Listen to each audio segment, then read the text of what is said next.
मध्य प्रदेश विधानसभा में वित्त मंत्री जगदीश देवड़ा ने वित्तीय वर्ष 2026-27 का बजट पेश किया। डॉक्टर मोहन यादव सरकार का ये तीसरा और बतौर वित्त मंत्री जगदीश देवड़ा का ये 7वां बजट था। वित्त मंत्री जगदीश देवड़ा ने कहा कि हमारी सरकार का उद्देश्य हर हाथ को काम देना है। ये पीएम के सपने को साकार करने वाला बजट है। हर नारी को न्याय हमारी सरकार का उद्देश्य है। हम देश के तीसरे युवा प्रदेश हैं। युवाओं के हाथ को काम मिले, ये हमारा संकल्प है। लाडली बहना योजना के लिए 23,882 करोड़ रुपए का प्रावधान किया गया। प्रदेश में कोई भी नया टैक्स नहीं लगाया गया है।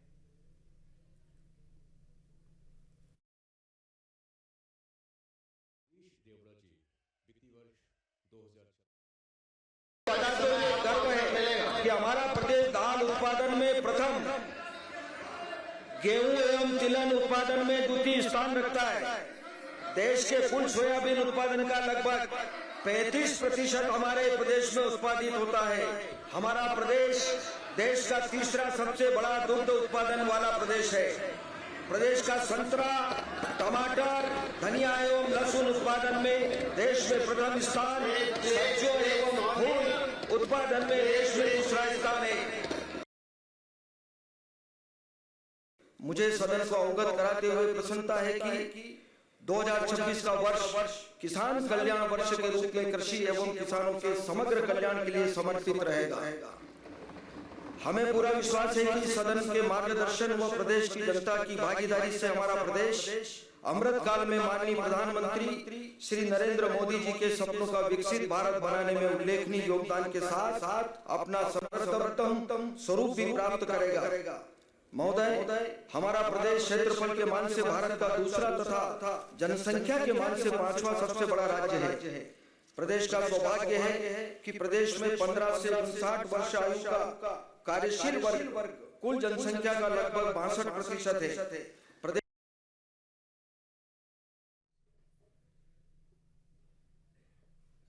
भोपाल से हमारे सहयोगी अंकित श्रीवास्तव इस वक्त हमारे साथ जुड़ चुके हैं। अंकित, वित्त मंत्री ने बजट पेश कर दिया और बजट पेश करने के साथ साथ ये भी कह दिया कि जनता का बजट है, जनता के लिए बजट है। उसी जनता का रिएक्शन क्या है इस बजट पर? जी, यदि हम बात कहें जनता की, तो लगातार जो बजट था इस बार जनता को ध्यान में रखते हुए ये बजट पेश किया है। और मैं लोगों से बात करने का प्रयास करूंगा क्योंकि ये बजट पूरी तरीके से जनता के लिए था और मध्य प्रदेश का बजट था। बाबूजी, मैं आपसे जानना चाहूँगा, आज बजट पेश हुआ है मध्य प्रदेश का, फिर भी कुछ थोड़ा तो आइडिया? नहीं, मैंने सुना ही नहीं है तो क्या आइडिया दूँ आपको? अच्छा, आपने बजट नहीं सुना? नहीं सुना ना। क्या लगता है आपको, किस दर तक महंगाई बढ़ रही थी क्या मध्य प्रदेश में? जो विकास कार्य चल रहे हैं वो ठीक चल रहे हैं या नहीं चल रहे हैं? अब भैया ये बारे में तो मैं तो 76 साल का हूँ, अब मेरे घर से निकलना होता नहीं है, इसलिए मुझे देखा नहीं पड़ा। चलिए ठीक है, कई लोगों का कहना है कि जिन्होंने बजट पर चर्चा नहीं की। भाई साहब, मैं आपसे 2 मिनट बात करना चाहूँगा बजट को लेकर। आज बजट आया है मध्य प्रदेश का। बिल्कुल, देखिए, जो जनता है वो साफ कह रही है कि उसने बजट सुना नहीं और किसी प्रकार का उसे आइडिया नहीं है। हालांकि यदि हम दर्शकों से बात कहें तो इस बार जो है बजट में 4 स्तंभों को महत्वता दी गई थी। गरीब को दी गई थी कल्याण, किसान कल्याणकारी योजनाओं को दी गई थी, गरीब वर्गों को दी गई थी और युवक वर्गों को दी गई थी। लगातार जिस तरीके से बेरोजगारी चल रही थी, लेकिन इंडस्ट्रीज एरिया को डेवलप करने के लिए जो उद्योग लगने हैं हमारे मध्य प्रदेश में, उसको लेकर इस बजट सत्र में उसका जिक्र हुआ है। लगभग 1500 एकड़ ज़मीन जो है उद्योगपतियों को मध्य प्रदेश में दी जाएगी। वो अपने प्लांट डालेंगे, जिससे बेरोजगारी मध्य प्रदेश में कई हद तक कम होगी। जो लाडली बहनों से जो वादा किया है उसे भी आने वाले सालों में जो है पूरा किया जाएगा। इसकी राशि भी जो है रखी गई है इस बजट सत्र में। सबसे महत्वपूर्ण यदि मैं बात कहूँ इस बजट की, तो सबसे महत्वपूर्ण हिस्सा इसमें सिंहस्थ का है, क्योंकि 2028 में जो है उज्जैन में सिंहस्थ आयोजन होना है, कुंभ आयोजन होना है। उसको लेकर भी इस बजट में जो है राशि रखी गई है। उसके लिए भी तैयारियां शुरू कर दी गई हैं, क्योंकि लगातार हम देखते हैं कि सिंहस्थ में बड़ी मात्रा में जो है लोग दर्शन करने के लिए पहुंचते हैं, तो उनकी व्यवस्थाओं को देखते हुए। दूसरी बात, जिस तरीके से लौटेंगे आपके पास सिंहस्थ कुंभ को लेकर क्या तैयारियां चल रही हैं और बजट में जो प्रावधान उसको लेकर किया गया उस पर बातचीत करेंगे।